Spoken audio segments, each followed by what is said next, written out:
إلى هذين خالقنا تنشل إلى حضرة نبي المصطفى رسول الله وإلى إخواني من الأنبياء والمرسلين والشهداء والصالحين والملائكة المقربين خصوصا شيخنا الأكبر مجنيد البغدادي وخصوصا yang santri mulia Syekh Abdul Halim Mublis Ramam Beg Ibnu Wajih Muduratim Walim Al-Fatihah.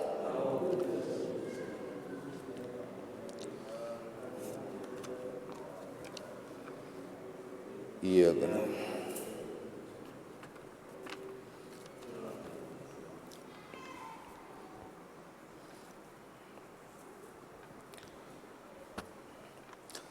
Assalamualaikum warahmatullahi wabarakatuh.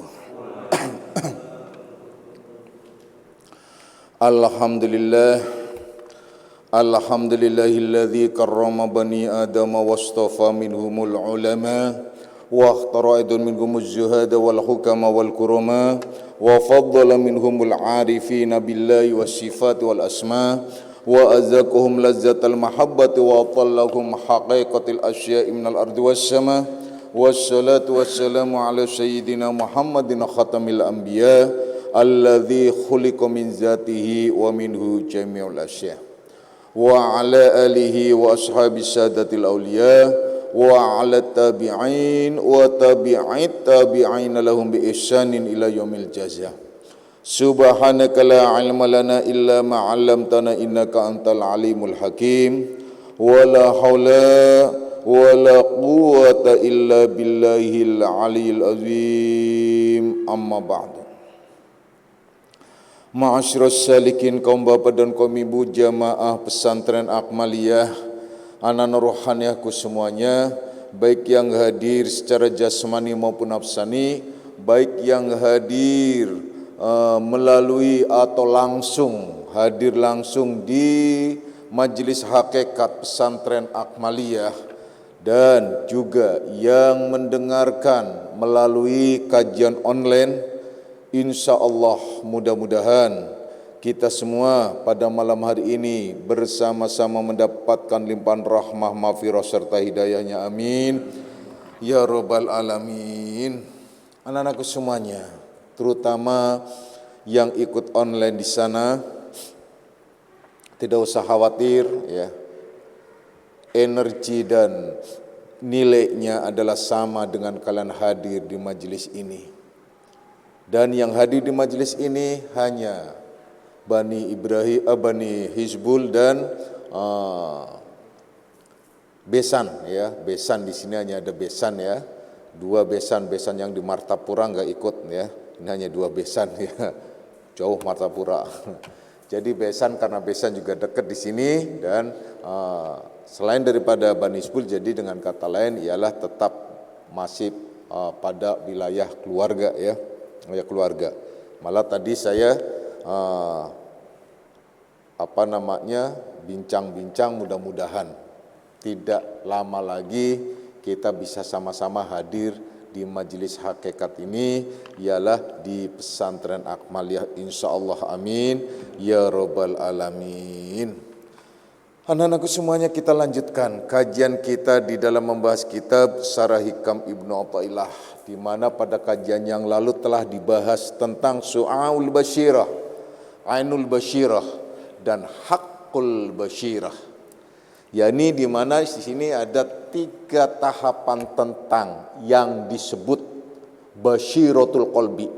Jadi Basyiratul Qalbi, orang Basyiratul Qalbi itu ada Su'aul Basyirah, ada Ainul Basyirah, dan ada Haqqul Basyirah.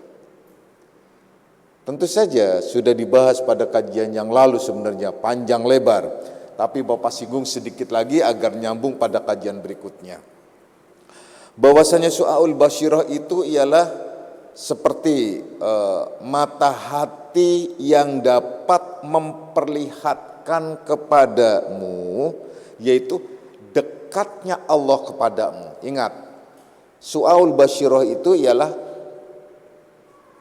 mata hati yang dapat memperlihatkan dirimu, atau artinya kamu dapat memperlihatkan dirimu bahwasanya kedekatan Allah kepadamu. Ini seperti orang yang disebut takwa, ya. Kemarin sudah dibahas. Bahkan disebutkan kalau dalam Al-Quran itu semulia-mulia derajat di antara kalian ialah takwa. Inna akramakum indallahi atqakum, ya. Jadi yang paling mulia di antara kalian semua ialah takwa di antara kalian. Nah, ini di sini masih pada tahapan su'aul basyirah, yaitu di mana dia sadar betul bahwa Allah itu dekat. Allah itu selalu bersertanya. Jadi orang yang bertakwa yang disebut takwa, makanya takwa itu hudal lil muttaqin, yang disebut Al-Quran itu hudal, petunjuk bagi orang yang bertakwa. Maksudnya ialah orang-orang yang selalu merasa bahwa Allah itu selalu memperhatikan. Jadi orang yang bertakwa sesungguhnya pada pengertian tafsir bimtisalil awamiri wajtinabin nawahi, bahwa menjunjung tinggi perintah-perintah Allah. Namun yang sesungguhnya takwa itu ialah kesadaranmu, ya. Kesadaranmu bahwasanya Allah itu dekat kepadamu, gitu. Itu maksudnya. Jadi Allah itu dekat kepadamu. Jadi kalau Allah udah dekat kepadamu, nggak usah khawatir minta tolong sama Allah, berlindung sama Allah, takut dengan Allah, dan seterusnya dan seterusnya. Itu yang disebut hakikat takwa itu semacam itu sebenarnya. Itu pada pengertian su'aul basyirah. Jadi orang-orang yang bertakwa itu sesungguhnya ialah orang yang sudah, takwa yang sesungguhnya ya, orang yang sudah mendapatkan su'aul basyirah. Itu orang yang sudah mendapatkan su'aul basyirah. Makanya ada pengertian firman Allah yang menekankan tentang takwa. Coba perhatikan baik-baik. Berarti ada takwa yang memang belum mendapatkan su'aul basyirah, sehingga takwanya itu mungkin sedikit ya takwanya takwa-takwaan. Jadi disebut hanya takut pada Allah, tetapi hanya pada lipstiknya saja. Coba deh, gak usah jauh-jauh, mereka-mereka mengaku ini semua karena Allah, ini semua kan ya kita serahkan sama Allah, tapi pakainya tank top, jogetnya goyang pinggul. Wah, coba bayangkan antara kalimat dia itu menyerahkan kepada Allah, saya kan hanya takutnya pada Allah, biarin saja mereka pada menghujat saya. Nah itu, saya serahkan sama Allah. Coba, saya hanya mencari ridho Allah, bergoyang-goyang dengan tank top, dengan seronok dan astagfirullahaladzim. Itu karena apa? Dia hanya ngerti narasi takwa, tapi tidak mengerti hakikat takwa yang sesungguhnya takwa. Yang disebut takwa apa sih? Kalau dirangkaikan di dalam awal kitab Al-Quran saja, itu dalam surat Al-Baqarah itu sudah menjelaskan tentang kriteria takwa. Nih, orang yang takwa ini ciri-cirinya begini. Itu kan seperti dia percaya kepada yang gaib. Kalau udah bicara percaya yang gaib, berarti percaya tentang akhirat, percaya tentang surga, percaya tentang neraka, percaya tentang berbagai macam, yang bukan sebatas percaya itu hanya dipercayai saja, tetapi dipercayai sekaligus ada ada semacam efek dari percaya itu pada dirinya. Kalau orang itu takut, maknya takut kemana? Dia takut ke satu tempat itu karena ada binatang buas, dia nggak akan mungkin ke sana, kan begitu. Kalau dia percaya bahwasanya di sana ada ada jin, yang bisa menggoyangkan orang atau bisa membunuh orang, dia percaya pasti dia tidak akan ke sana, kan semacam itu. Itu adalah pengertian iman, percaya ya. Dia percaya dan apalagi diterangkan kalau sudah percaya kemudian dia juga macam-macam banyak deh. Itu adalah kita tidak akan membahas itu. Yang penting adalah intinya disebut orang yang bertakwa itu ialah kalau orang yang bertakwa itu dia sudah ada pada dirinya ialah minimal su'aul basyirah.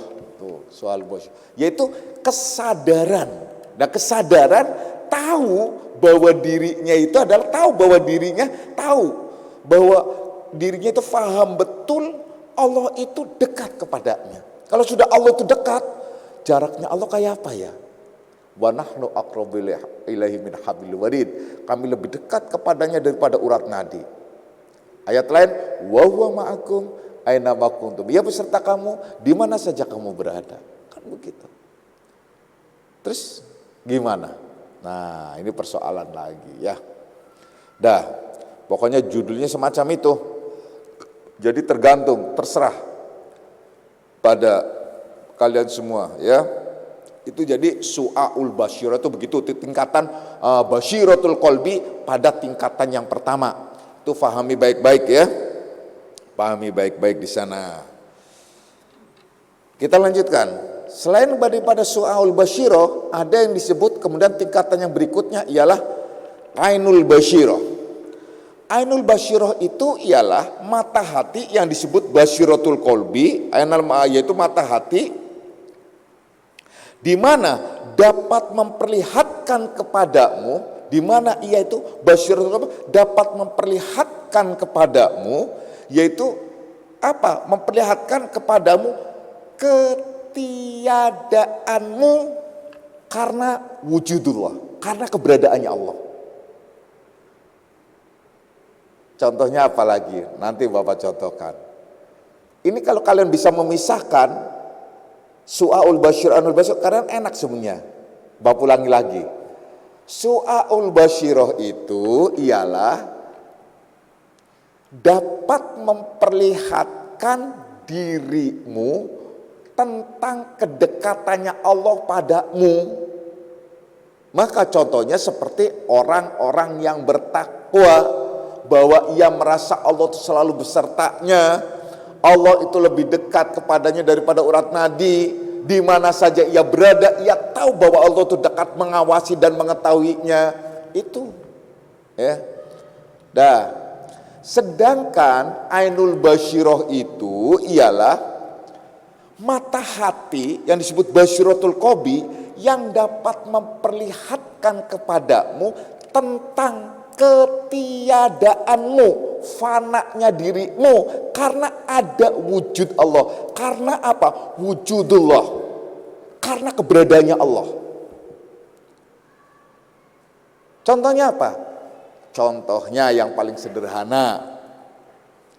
Kalau kita dipuji, kamu cantik, alhamdulillah. Itu alhamdulillah itu bukan narasi, bukan lipstik. Bukan lipstik, bukan hanya ungkapan, bukan refleks, tapi dia masuk ke dalam hati. Ya Allah, yang elok itu hanya Engkau. Jadi kita tidak ada, yang ada Allah. Jadi mampu, kita tuh tidak ada karena kita sadar bahwa Allah tuh ada. Pada saat kalian memberikan rezeki, maka bukan kamu yang memberi rezeki, Allah yang memberi rezeki. Seorang suami contohnya ngasih sesuatu terhadap istri. Kalau suami itu merasa dia itu bisa memberi, berarti Allah tidak ada, yang ada dirinya. Berarti belum sampai kepada ainul basyirah. Kalau kalian bisa menolong seorang, bisa memberi orang, kemudian kalian merasa, apalagi udah tersinggung kalau nggak disebut seumpamanya. Itu persoalan. Kenapa? Berarti ya bisa dimaklumi, walaupun itu tidak salah fatal, nggak apa-apa, tergantung tingkatannya, tergantung derajatnya. Kalau memang derajatnya orang awam, kalau memberi sesuatu ya harus disebut. Alhamdulillah dan terima kasih ya kamu telah ngasih saya ini, itu dan lain sebagainya. Bila perlu pakai speaker, halo, gitu. Ya gitu kan, itu bisa jadi gitu loh. Karena apa? Ya itu, salah enggak sih? Untuk kelasnya ya memang tidak salah. Ria enggak sih? Untuk kelasnya ya terserah mau ria mau enggak. Susah kalau disebutkan. Kalau untuk standarnya itu ya bingung. Tapi paling tidak kalian sudah paham sekarang bahwa su'aul basyirah, ainul basyirah, su'aul basyirah, kalian tahu bahwa Allah itu dekat. Ainul basyirah, kalian tahu bahwa diri kalian itu tidak ada, yang ada itu Allah. Maka konsekuensinya orang yang sadar basyiratul qalbinya itu berfungsi pada ainul basyirah, maka dia tidak pernah merasa bisa melakukan apapun. Yang melakukan hanya Allah. Nah, Dahsyat itu ya. Jadi pada saat dia memberi, Allah yang memberi. Pada saat istri memasak sesuatu, maka hakikatnya Allah yang menyediakan dan seterusnya. Jadi bukan siapa-siapa. Yuk. Wah, kalau udah bisa begitu, wah apalagi anak-anakku semua yang di sini ya. Nah, udah keluarga nih. Bapak berharap sih bisa begitu semua gitu loh. Kalau udah begitu nyaman hati itu. Tidak ada intrik ingin saling menjatuhkan atau intrik untuk, tapi yang ada adalah apa? Fa'allafa baina qulubikum. Di mana dia itu ada kelembutan hati di antara mereka. Jadi adanya kesejukan. Udah orang kalau sudah diikat oleh tauhid semacam ini dengan pengertian-pengertian yang sesungguhnya, antara satu dengan yang lainnya itu yang ada ialah kerinduan, cinta kasih. Seperti kalian mencintai Bapak, kepengen ketemu, tapi karena COVID-19 ya kalian menyadari. Begitu juga sebaliknya, Bapak kangen banget kepada kalian. Kalian sekarang bisa melihat Bapak, nah Bapak nggak bisa lihat kalian, kan Bapak bisa melihat melalui ruhania. Itu lain ya. Lain persoalannya gitu ya. Tapi tetap wujud lahirnya ya tetap. Gimana? Kalau di wilayah ruhania itu sudah diedit. Jadi istilah udah editing. Udah diedit. Jadi wajahnya tuh kalian cakep-cakep semua. Saya kan kepengen yang real life-nya. Jadi kalau kalian semuanya yang bibirnya doble, kalau saya lihat dari wilayah ruhania itu enggak doble lagi. Cakep gitu loh bibirnya itu. Yang kalian sudah tua, kalau Bapak lihat dari wilayah rohania, itu kelihatan Pak masa mudanya. Itu. Jadi persis kalau kalian pengen tahu, itu persis di zaman sekarang yang sedang ngetren, di zaman now itu ada face up ya. Face up gitu. Itu Bapak lihat muncul itu pakai pakai DP-nya, pakai face up itu, ya Allah, saya pikir yang udah nenek-nenek kelihatan muda banget. Nah itu persis kayak kalau kalian nanti sampai wilayah rohania itu begitu. Jadi Bapak ngelihatnya ke wilayah rohania, makanya Bapak senang terus. Kalau makanya daripada ngelihat kalian itu dari wilayah nafsania, mending wilayah rohania. Nafsan aja udah cakep sebenarnya, udah cakep. Maksud nafsan di sini nafsannya yang bukan misal, artinya masih dalam wilayah lahiriah, ada wilayah duniawiyah. Tapi kalau sudah ke wilayah ukhrawiyah yang berarti pakainya alam misal, itu sudah editing full, udah diedit. Jadi seperti nih besan Pak Budi Eling, wah saya pikir saya lihat itu nggak seperti ini, ganteng banget gitu. Serius ganteng banget. Nah kalau sekarang kan kayak Hozin nih, jadi kita lihat kayak Hozin itu kan, Hozin banget itu kan. Udah kalau ngeliat Hozin, meluk Hozin kayak meluk Eling nih, nah kan, udah dong. Contoh, cakep banget, pokoknya cakep. Saya enggak, kalau ngelihat kalian semua, makanya saya kalau ngelihat jarang dan nyaris enggak pernah marah sama anak-anak atau istri apalagi sampai berhari. Karena apa? Saya melihatnya di wilayah ruhania, seperti Himah, ya Allah, itu cantik banget dibandingkan sama yang di Eropa itu. Artis Hollywood jauh itu, artis Hollywood yang demanda apa tuh?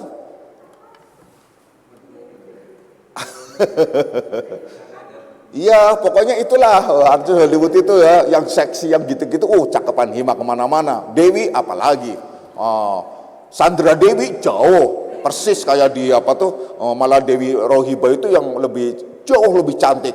Kalau Sandra Dewi itu adalah mungkin bisa jadi kakinya Dewi di sini. Nah itu lihatnya. Lebih cantik, makanya ya saya lebih suka ngelihat dari wilayah ruhaniah, paling ngeliat ibu, syukur. Lihatnya, syukur. Pokoknya dari wilayah rohaniah editing full. Dah gitu. Jadi memang wilayah itu gak usah jauh-jauh, sekarang begini saja. Kalau kalian sudah memakai Basiratul Qalbi yang namanya Ainul Basirah, itu kalian sudah indah melihatnya. Itu udah indah, semuanya indah, gak ada yang gak indah. Semuanya indah banget. Coba deh kalian coba, indah banget. Indah tapi lama-lama gemes. Indah sih indah tapi lama-lama gemes gitu ya. Itu indah banget. Benar. Jadi kalau melihat dari Ainul Basyirah, kalau mungkin Su'aul Basyirah itu masih masih ada ada zigzag, yaitu di mana ada sebel, ada ini tuh masih. Kalau padahal itu sudah Su'aul Basyirah. Karena apa? Kedekatan Allah kepadanya, bukannya ketiadaanmu karena wujudnya. Nah, di Ainul Basyirah ketiadaanmu karena wujudnya, karena keberadaannya Allah. Berarti sama saja semuanya tidak ada, yang ada itu hanya Allah. Wah, gimana coba? Kan keelokan wujudullah, keindahan keelokan wujudullah dengan cara apa? Melihat semua perbuatan-perbuatan Allah hilang perbuatan makhluk. Karena apa? Ada perbuatan Allah. Melihat tentang nama-nama, semua nama itu hilang karena ada namanya Allah. Kemudian sifat-sifat semua makhluk hilang karena ada sifat Allah. Ya, kalau mau disederhanakan lagi, lebih dibumikan lagi dalam bahasanya, ya udah disederhanakan saja. Kalau kalian tidak bisa memahami tentang kenikmatan Allah ya melalui sifat rahmannya, maka lihat tentang berbagai macam kenikmatan-kenikmatan yang ada pada diri kalian. Bahwa kenikmatan itu adalah mutlak kenyataan dari Allah Subhanahu wa taala, atau kenyataan wujud Allah Subhanahu wa taala. Jangan kalian kira nikmat, contohnya nikmat makan, itu kalau bukan karena rasanya, nggak bisa kalau menikmati makanan. Itu contoh ya. Nah, jadi Su'aul Basyirah itu begitu. Jadi harusnya kalian paham semua, karena ini udah ditekankan lagi dan lebih detil lagi daripada penjelasan malam Sabtu yang lalu. Ya, itu lebih detil lagi, lebih jelas lagi harusnya ya. Nah, jadi Ainul Basyirah, Su'aul Basyirah itu tahapan pertama. Naik berikutnya ialah Ainul Basyirah. Su'aul Basyirah adalah Basyiratul Qalbi. Ainul Basyirah juga Basyiratul Qalbi. Ya. Bapak ulangi lagi.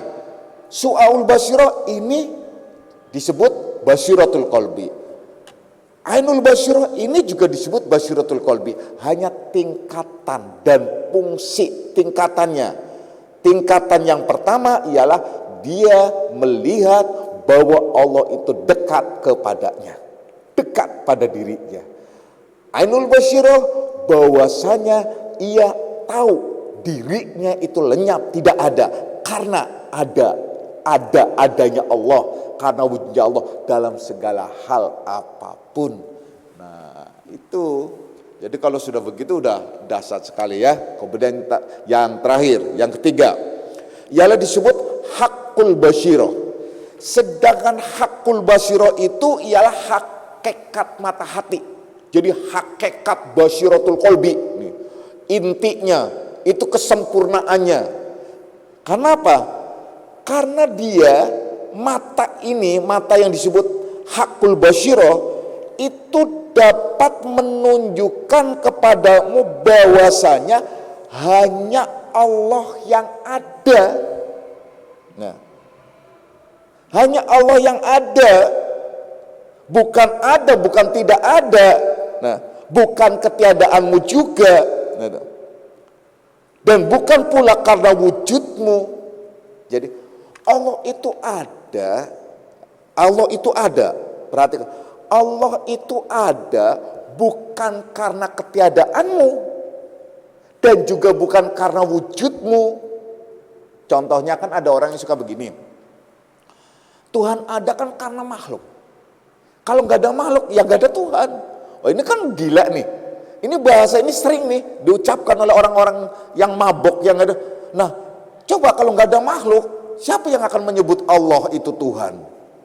Lu siapa? Kalau yang keblinger dan akalnya itu adalah nyangkut, langsung percaya, langsung oh iya benar, karena yang menyebut Tuhan itu kan makhluk, yang mengakui keberadaan Tuhan kan makhluk, gitu loh. Nah itu contoh yang paling sederhana ya. Udah, kita lanjutkan ya. Ini memang yang ketiga itu adalah rumit ya, tapi kalian harus paham betul. Yang penting yang pertama dan yang kedua itu saja dulu. Kalau kalian yang pertama dan yang kedua sudah paham dan sudah diamalkan, maka yang ketiga itu kalian akan dapat secara otomatis, yaitu hakikat basyiratul qalbi, di mana hakikat basyiratul qalbi itu akan menunjukkan kepadamu bahwasanya, bahwa hanya Allah yang ada, selainnya tidak ada. Dan bukan karena ketiadaanmu Allah itu ada, atau bukan karena adanya dirimu Allah itu ada, atau bukan karena apapun, karena Allah itu qiyamuhu binafsihi. Dia itu berdiri sendiri, absolut, dan dia nggak ada yang nggak ada karena-karenanya. Makanya kalau ada Allah itu adalah berwujud karena apa tuh? Karena tersingkapnya tirai-tirai atau hijab-hijab, udah rusak pemahaman semacam itu. Contohnya kan ada di dalam pemahaman pengkajian tauhid itu, di dalam memberikan pemahaman bahwasanya Allah itu bukannya terhijab oleh sesuatu. Kalau kalian menganggap Allah itu terhijab sesuatu, ini kesalahan besar dalam akidah. Allah itu tidak terhijab. Allah itu maha makrifah. Allah itu maha nyata. Karena dia disebutkan wal awalu wal akhiru wal zahiru wal batinu. Dia yang dohir. Kemudian ditakwilkan, dia yang dohir perbuatannya, itu takwil, salah. La takwilahu illallah, tidak ada yang tahu takwilnya kecuali Allah. Yang jelas Allah itu dohir, selesai. Sama seperti menakwilkan tentang setan-setan yang mengganggu kalian gitu loh, dalam penakwilannya. Padahal Allah menyatakan innahu lakum aduwwum mubin. Sesungguhnya setan itu musuh kamu yang nyata, mubin. Kalau sudah mubin itu seperti Quranul Bayyin, Quranul Mubin, itu yang bisa dibaca langsung. Ya. Berarti setan itu tidak serta-merta kita musuh kita kemudian gaib. Wah, kalau setan itu gaib, kalian masih gaib dengan setan, mesti kalah terus perang itu. Tapi kalau kalian sudah tahu bahwa setan itu adalah aduwwu mubin, musuh kamu yang nyata, maka kalian perang itu menang terus. Karena nyata. Tapi kalau kita sudah ya salah sebenarnya. Kalau memahami tentang setan-setan itu adalah hanya sebatas pemahaman-pemahaman tentang gaibnya. Gaib pada prinsip dan pemahaman-pemahaman sisi tertentu. Kalau kita kemudian kita tarik lagi, bagaimana mungkin Allah itu ngasih musuh kepada kita yang tidak kelihatan? Kan berarti nggak adil. Wah, maha suci Allah dari semua tuduhan itu. Keadilannya Allah itu maha adil. Jelas kelihatan. Nabi Adam aja ngelihat yang disebut iblis, nah itu loh. Nah kalian nggak ngelihat setannya, ya berarti kalian bukan anak keturunan Adam. Kalau anak keturunan Adam, itu kalau Adam melihat iblis, maka kalian nggak perlu melihat iblis, yang dilihat ialah setan, kan gitu. Karena yang akan mengganggu anak cucu Adam itu ialah setan, itu contoh ya. Itu maksudnya contoh lain. Jadi yang Bapak maksud di sini ialah bahwa ya kembali kepada pemahaman tentang Allah itu nyata. Allah itu tidak terhijab. Kalau kalian memahami Allah itu terhijab, akhirnya Allah itu menjadi majhul. Nah, dalam bahasa tauhid, Allah itu menjadi majhul. Majhul itu artinya yang terpedaya. Atau Allah itu akhirnya menjadi apa? Menjadi objek maf'ul. Yaitu yang terpenjara oleh sesuatu. Maha suci Allah dari semua itu. Terus bagaimana? Nah, di dalam kitab Hikam ini juga menjelaskan. Jadi sesungguhnya bukan Allah yang terhijab, tapi sangkamu yang menjadi hijab dirimu melihat Allah. Nah itu. Apa yang disebut sangkamu? Zon. Makanya disebutkan ijtanibu katsiran minaz zonni, jauhi kamu daripada sangka-sangka itu. Karena sebagian sangka-sangka itu dosa. Jadi apa disebutkan kalau di dalam terjemahan itu menyebutkan zon itu ialah purba sangka. Nah itu ya. Jadi praduga, nah itu sangka-sangka itu. Nah, kita lanjutkan. Jadi hakul basyirah itu ialah yushiduka wujudahu la ada maka wala wujudaka, bahwasanya hakul basyirah itu akan memperlihatkan kepadamu bahwasanya hanya Allah yang ada, tidak ada dirimu dan juga tidak ada wujudmu. Juga bukan karena Allah itu adanya karena wujudmu atau karena ketiadaanmu, tapi memang kamu tuh tidak ada dan wujudmu juga tidak ada. Tapi ketiadaan kamu bukan karena mengadakan Allah. Jadi hanya Allah yang ada. Maka dalam bahasa tauhid dan hakikat akhirnya meningkatkan pemahaman mafhum daripada la ilaha illallah menjadi la maujudan illallah. Tidak ada yang berwujud kecuali hanya Allah. Nah kan, itu udah tingkatnya. Itu orang yang sudah sampai pada hakul basyirah. Nah, untuk kita semua, kalian semua, maka yang paling baik dan bagus ialah menerapkan dan mengamalkan ilmu sesuai dengan kondisi keadaan diri kalian. Kalau tidak, berantakan. Kenapa?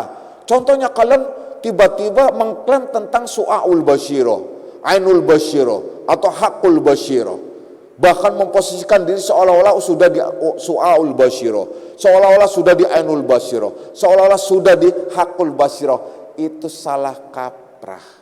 Di sini adalah dinikmati, tidak ada publikasi apalagi memproklamirkan, mengklaim dirinya sudah sampai pada su'aul basyirah atau ainul basyirah atau hakul basyirah. Ini semua akan dirasakan dalam pengamalan rasa, karena tauhid dan hakikat itu ialah rasa, bukan kata-kata. Awas loh.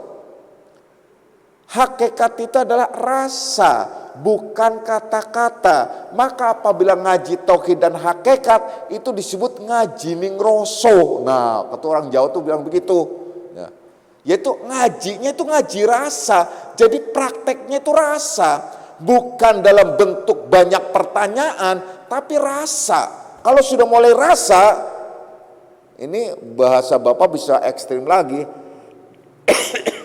Kalau sudah berbicara rasa dan cinta rasa, itu tidak butuh dalil. Kalian merasakan adanya Allah, tidak butuh dalil. Kalian merasakan adanya cinta, tidak butuh dalil. Orang yang butuh dalil itu adalah orang yang bukan perkara itu, yang pada wilayah-wilayah lahiriah dalam diskus tertentu. Kalau sudah berbicara hakikat, itu sudah tidak butuh dalil. Kalau masih butuh dalil, kembali lagi ke syariat, kembali lagi ke fikih.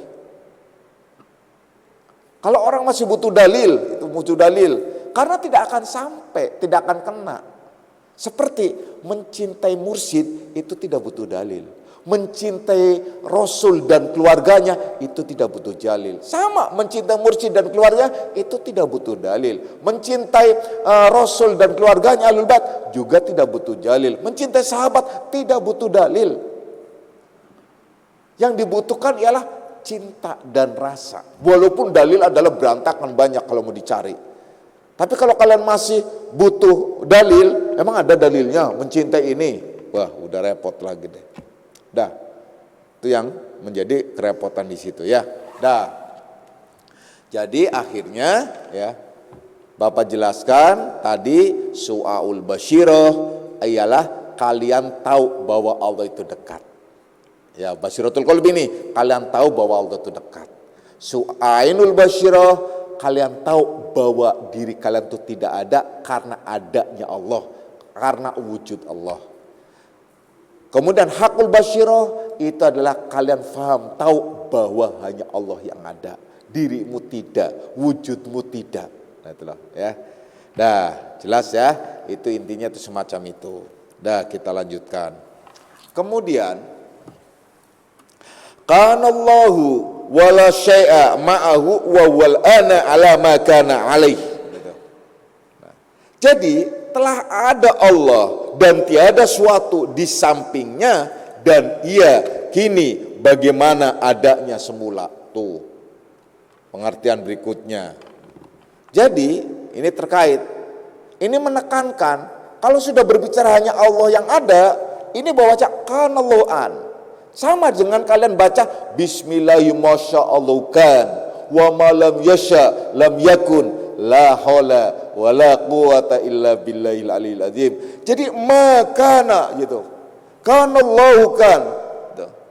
Bahwasanya keberadaannya Allah ada dan ada di sini disebut kanallahu wala syai' ma'ahu wa wal an ala makana alaih.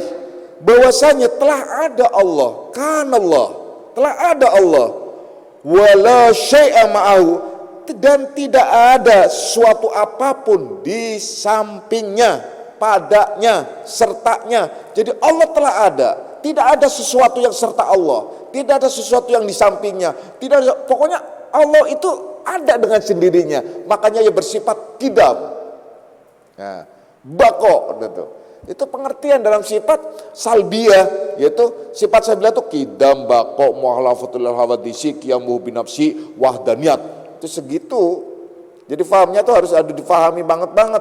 Jadi tidak hanya kita faham sifat 20 itu hanya dibaca aja seperti kalau malam Rabu tuh dinazomkan wujud kidam bako mukhalafatul lil hawadisi qiyamu binafsi wadaniyat kudrat iradat ilmu hayat sama basar kalam qadiran muridan aliman hayan sami'an basiran mutakaliman.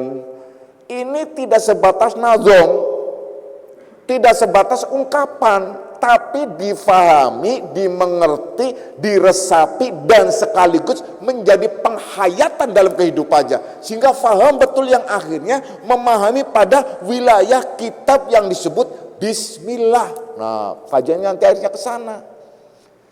Kalau sifat 20 saja belum faham, bagaimana akan faham tentang kitab Bismillah? Sementara kitab Bismillah itu adalah tidak lepas dari pembahasan total, detil tentang sifat 20 yang terkandung dalam pemahaman di Bismillah, yaitu huruf Bismillah itu jumlahnya 19, maka 19 itu dihitung mulai dari sifat kidam. Kidam, bako, walafatul terus itu 19. Kemudian wujudnya disebut sifat nafsiyah. Sifat nafsiyah itu yang mana? Itu adalah yang disebut titik ba. Nah, titik ba yang mana? Titik ba yang terkait dengan nuktoh sebelum nyata yang disebut alif. Nah itu loh. Karena alif di dalam Bismillah itu disembunyikan. Loh iya. Hanya satu yang hilang kalau dalam literatur bahasa Arab, makanya itu susah itu. Nah, yang ngerti tata bahasa Arab coba perhatikan itu. Asal kalimatnya ialah ismun. Ismun ada alif. Ismun. Asma. Nama. Kalau diletakkan huruf-huruf di depannya harfu jarin atau apa saja, alif ini tetap ke bawah. Contoh, billahi ba alif. Alif lam lam ha. Terus apalagi bismi rabbikal ladzi khalaq. Coba kalian lihat. Itu tulisannya ba alif sin mim. Bismi rabbikal ladzi khalaq. Dan seterusnya. Itu alif itu enggak akan hilang. Tapi khusus di bismillah hilang. Ba langsung bismillah. Alifnya hilang. Tuh kan? Gimana itu literatur? Wallahu alam. Itu adalah terkait dengan masalah sastra Arab. Nah, itu kanzan tuh. Kalau bahasa tanya tuh nanti ke dosennya, bisa jawab. Kalau nggak bisa jawab suruh sungkem di sini. Ya. Oh, iya tuh kanzan tuh. Oh, dosen kuliah sastra Arab. Tanya sastra Arab tentang kenapa itu? Ismun, nama itu ismun kan alifnya itu kenapa itu di bismillah itu hilang? Nah, itu loh. Itu adalah rahasia. Nah, itulah rahasia kita bismillah di sana. Makanya alif. Nah, itu, alif. Pokoknya alif itu adalah di mana saja diletakkan apa saja, ismun itu tidak akan hilang. Tapi khusus di bismillah itu hilang. Kenapa hilang itu? Dicuri siapa? Nah, itu. Nah, itu ya. Nah, itu persoalannya ya. Dah. Itu kalau di bahasa sana rame lagi, makanya kita membahas tentang bismillah. Nah, alif yang tersembunyi itulah yang disembunyikan disebut wujud, yaitulah titik ba. Akhirnya dibahas titik ba adalah udah insan kamil. Wah, udah panjang lagi. Bukan di sini pembahasannya, yaitu ada di kajian ahfa ahad pagi. Nah, tapi ya sekarang ahad pagi itu selama pandemi ini dijadikan untuk menempatinya senja ahad ya. Jadi senja ahad itu ditempati oleh ahfa karena senja ahad itu adalah anak bawang. Nah, itu loh. Nah, senja ahad itu anak bawang. Nah, makanya ya udah anak bawang udah diprekan aja udah total gitu sih, enggak ini banget karena yang pokok itu ialah tiga ini ialah malam Sabtu, malam Rabu dan ahad pagi. Senja ahad itu anak bawang, makanya para salikin itu nyaris gengsi kalau mau datang ke senja ahad. Wah, derajatnya turun katanya. Amit amit. Derajatnya turun bilang senja ahad. Makanya apa? Senja ahad ya saya pikir cuma yang sholat berjamaah aja kan. Berapa bisa dihitung. Ya sekarang sih banyak-banyak ibu-ibu ya sama anak-anak udah ribet kan. Nah, itu karena apa itu tadi dianggap anak bawang. Jadi pokoknya orang yang ngaji malam Sabtu datang ke malam Minggu itu gengsi, apalagi yang malam Rabu. Nah, itu loh. Kecuali orang-orang yang paham ilmu, yang cinta pada ilmu pasti dia tidak akan meninggalkan masalah. Karena apa? Senja ahad itu sendiri adalah kajiannya ialah kajian fikih yang terkait dengan wilayah hakikat. Nah, contohnya apa di senja ahad? Contohnya orang umum itu tahu tentang najis itu hanya pada wilayah lahiriah. Najis contoh. Najis apa? Najis muhafafa, mutawasito, dan mughallado. Dibagi apa saja. Najis muhafafa itu adalah najis kencingnya anak kecil yang belum menyusu, atau yang kalau laki-laki adalah sebelum umur 40 hari, tapi kalau perempuan udah lahir nyusu itu udah najis. Kenapa bedanya ini? Laki-laki sampai umur 40 itu di fikih itu. Nah, itu muhafafah. Nah, mutawasit itu pertengahan, yaitu najis seperti kotoran kita dan sebagainya, itu mutawasit itu. Itu semua najis itu. Kenapa lagi? Najis mughallado itu najis yang ditetapkan oleh fikih ialah yang bersentuhan dengan masalah babi, anjing. Nah, itu najis mughallado. Makanya kalau orang bilang najis mughallado lu, itu sama aja babi lu kan. Itu sama aja gitu. Makanya daripada kalian ngomong dasar babi lu, orang tersinggung. Duh, najis mughallado.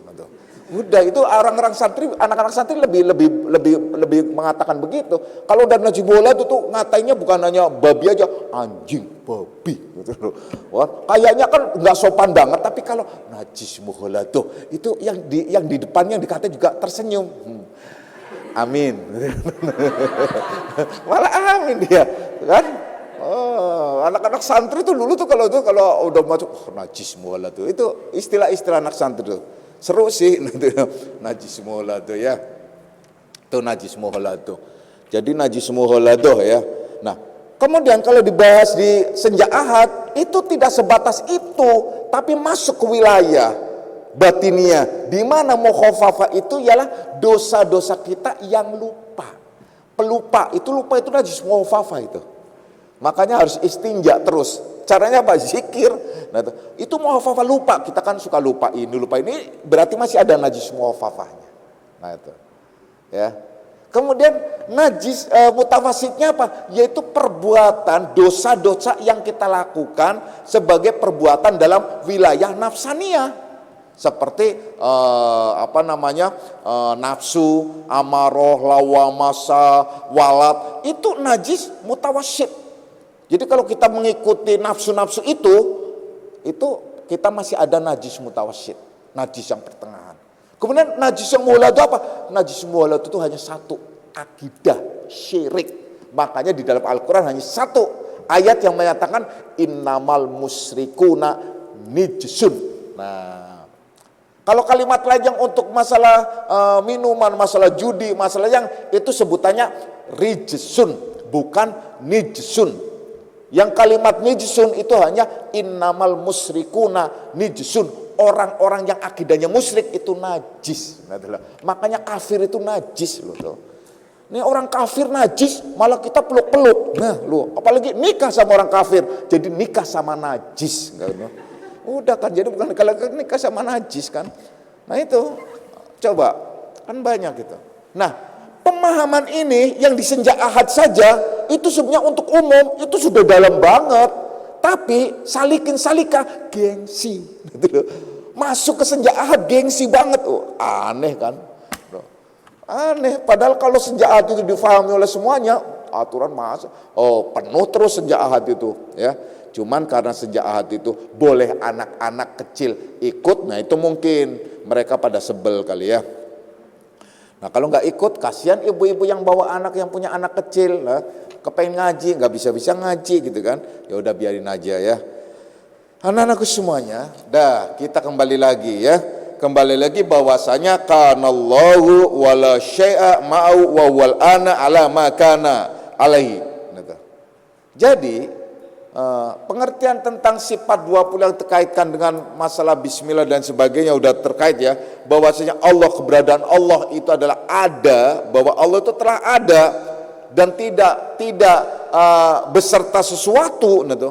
Jadi tidak ada sesuatu yang menyertainya. Allah itu adalah benar-benar qidam, baqo, mukhalafatul lil hawadisi, qiyamuhu binafsihi, wahdaniyat. Itu makanya disebut namanya sifatnya apa? Sifat salbiyah. Salbiyah itu kalau diartikan itu semacam kayak mahkota istilahnya tuh.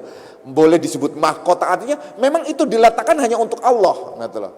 Jadi seperti artinya ya memang udah mahkotanya itu loh. Istilah dalam tanda kutip ya, istilahnya itu semacam itu ya. Dan juga wawal ana ala makana alaih, bahwasanya dan ia Allah itu kini sebagaimana adanya semula. Allah itu dulu, sekarang dan yang akan datang, yaitu tidak ada berubah dan tidak akan ada perubahan. Makanya Allah akhirnya menyatakan dirinya dalam ekosistem kehidupan disebut sunnatullah. Sunnatullah itu tidak akan berubah. Nah itulah yang diisyaratkan juga Allah yang menyatakan bahwasanya fitratullahi allati fatarna alaiha la tabdila li khalqillah, la tabdila li khalqillah. Bahwa Allah itu tidak akan ada penggantian atau perubahan dalam penciptaan. Jadi ekosistem yang berjalan di alam semesta ini itu nggak akan berubah, boleh bisa, makanya akhirnya bisa dipelajari, contohnya hujan bisa dipelajari bahwa sekarang akan angin, bisa dipelajari bahwa akan ada angin, kemudian macam-macam Makanya orang pelaut dulu itu sudah lebih canggih daripada sekarang kalau mau hitung-hitungan canggih, karena dia tanpa alat apa, dengan rasa dan pemahaman bahwa ini akan ada ombak, akan ada ini, wah itu lebih canggih lagi itu pelaut-pelaut dulu tuh. Karena apa? Itu bisa dipelajari. Makanya ada pembelajaran dan macam-macam, termasuk hitungan-hitungan yang disebut hisab dan sebagainya. Karena apa? Karena memang tidak akan berubah. Tidak ada perubahan sehingga bisa dianalisa. Makanya akhirnya orang yang menganut tentang hisab dalam masalah penetapan bulan, dia menyatakan al-hisabu qat'i. Hisab itu ada sudah putus jazam, sudah nggak bisa. Artinya sudah pasti maksudnya, sudah pasti sebenarnya. Namun karena kita menganut sunnah seperti Rasulullah Sallallahu Alaihi Wasallam, bahwasanya apabila melihat bulan baru berpuasa, melihat bulan iftar silakan buka. Dan artinya jadi dengan metode tetap untuk memastikan ialah ru'yatul hilal. Tapi pada hisab sudah qat'i pasti. Makanya hisab itu untuk mengetahui tata letaknya hilal itu adalah di tempat di derajat lintang sekian atau berapa posisinya, sehingga pada saat mengarahkan teleskop itu tepat, oh di daerah sana berarti posisinya sekian derajat, itu baru kelihatan, sehingga tidak tidak terkontaminasi oleh cahaya-cahaya lain yang mirip dengan itu. Nah itu pentingnya hisab ya. Itu contoh. Jadi begitu juga ilmu kedirgantaran dan sebagainya, itu tidak akan berubah, dan itu udah disebut sunatullah. Makanya bisa dipelajari semuanya. Ya, bisa dipelajari semuanya. Mau datang, bahkan ada ayat yang menantang kok. Silakan saja orang yang mau menembus ke langit atau ke bawah itu dengan catatan apa? Bisultan, dengan kekuasaan. Nah, jadi boleh dan bisa gitu. Yaitu dengan jadi orang bisa nembus atau kita bisa imigran ke bulan atau ke planet, bisa silakan dengan catatan bisultan, dengan kekuasaan. Itu dengan teknologi atau segala macam. Dulu waktu saya kecil, ya Allah, heboh waktu peristiwa pertama kali Apollo 11 atau Apollo sebelumnya ya, itu tahun-tahun 70-an kalau nggak salah, bahkan di bawah 70-an. Itu di kampung-kampung, kiai itu adalah siapa saja yang santrinya percaya itu murtad katanya. Bagaimana nggak murtad? Orang Rasulullah Sallallahu Alaihi Wasallam aja mau ke bulan itu ketok dulu, tuk tuk tuk tuk tuk, assalamualaikum, waalaikumsalam. Siapa yang jawab? Aduh, dibodohin banget dengan orang bodoh itu waktu dulu tuh. Oh, pokoknya murtad gitu. Oh, nggak boleh percaya. Wah, di kampung-kampung itu. Satu pentelang-pentelang, kenapa begitu? Padahal saya masih kecil. Tetapi saya memang nggak suka dulu dengan cara-cara mereka begitu. Saya nggak ikut-ikutan pada mereka semua itu. Nggak tahu dari dulu tuh seperti kepercayaan anak-anak muda sana. Saya sebenarnya sempat nangis hanya kenapa? Kalau melihat anjing tuh lewat di kampung, lihat anjing tuh lewat di samping sungai yang sampingnya rumah Mbah Haji, lewat situ, langsung digerebek anak-anak muda itu, anak kecil, udah hantamin sampai dihancurin. Pokoknya apa? Karena itu pahala besar bagi barang siapa yang bisa membunuh anjing itu. Astagfirullahaladzim, ada anjing yang sampai masuk ke ke gorong-gorong itu, ngumpet itu, dihantamin, kaki sampai, bener. Saya itu lihat nangis loh, saya nangis merasakan penderitaan, saya kira jahat banget gitu ya. Dengan apa? Itu tadi, dengan dalih ini akhirnya apa? Nah ini yang ngajarin bilang bunuh anjing itu pahalanya besar sama dengan bunuh orang kafir. Repot ini. Kacau ini akibat apa? Akibat yaitu tadi. Kulak jari adul dian. Dah. Anak-anakku semuanya ya, kurasa udah sampai udah 1 jam bahkan lebih nih ya.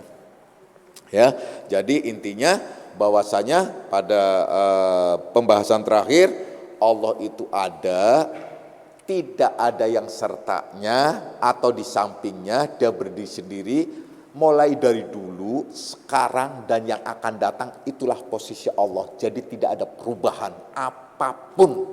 Nah itu. Mulai dari sebelum adanya alam sampai adanya alam hingga nanti akan tidak ada lagi, itu tidak akan ada perubahan apapun.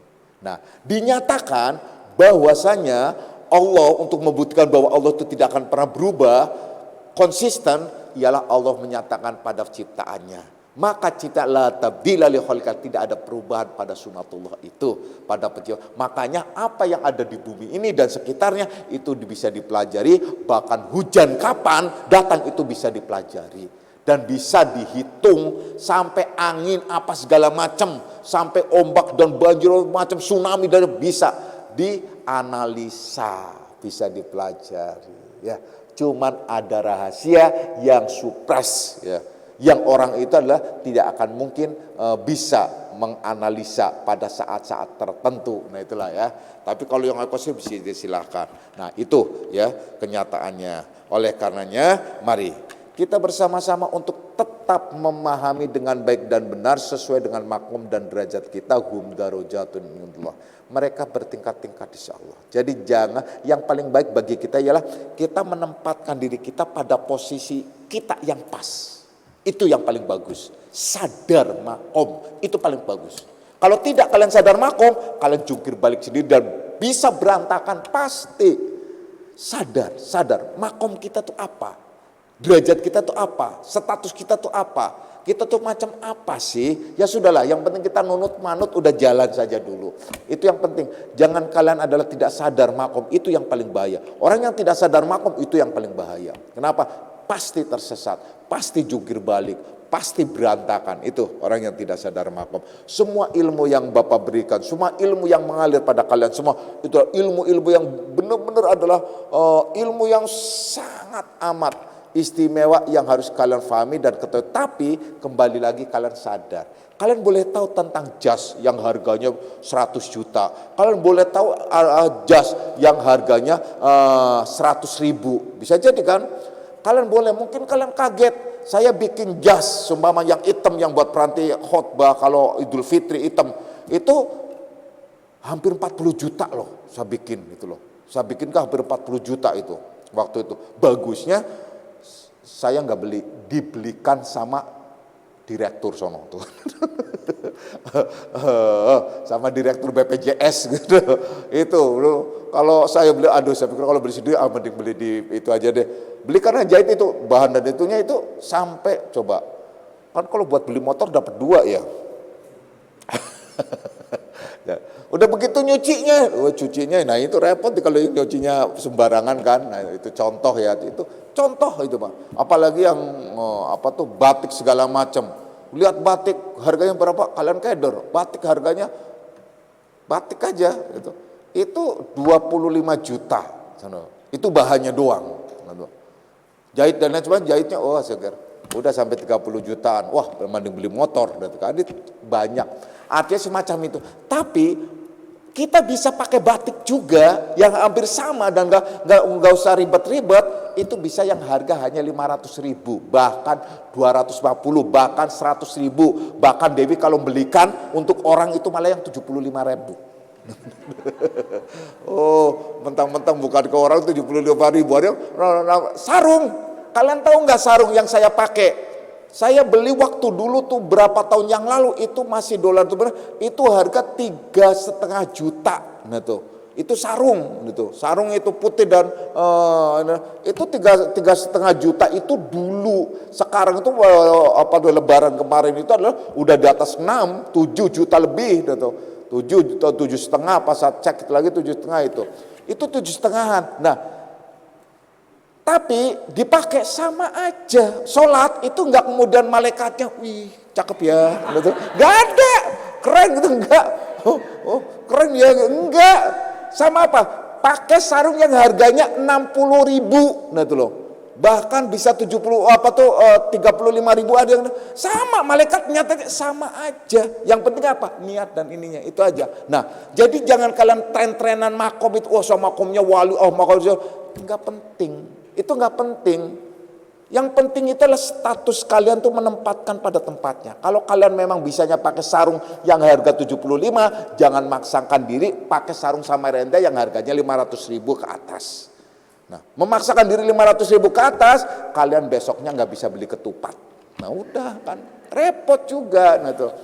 Nah ya, Tapi kalau kalian mau ngasih hadiah bapak harga 75, itu kebangetan. Karena sarung bapak tuh dikasihkan. Itu contoh. Udah kita lanjut ya, nanti bercanda mulu. Udah lewat 10 menit nih, jam 9-nya ya.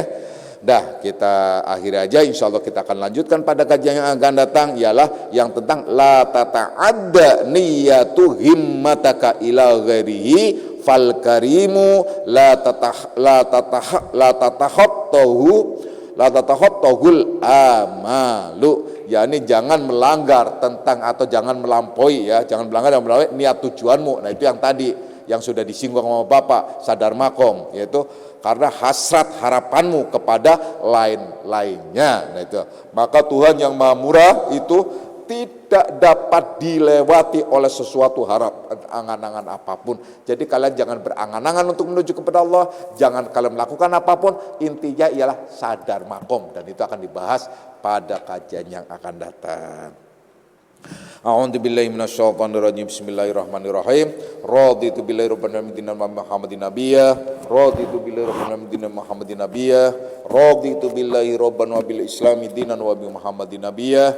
Asyhadu an la ilaha illallah wa asyhadu anna Muhammadar Rasulullah. Hadanallahu wa iyyakum ajma'in wa lafu minkum. Wassalamu alaikum warahmatullahi wabarakatuh.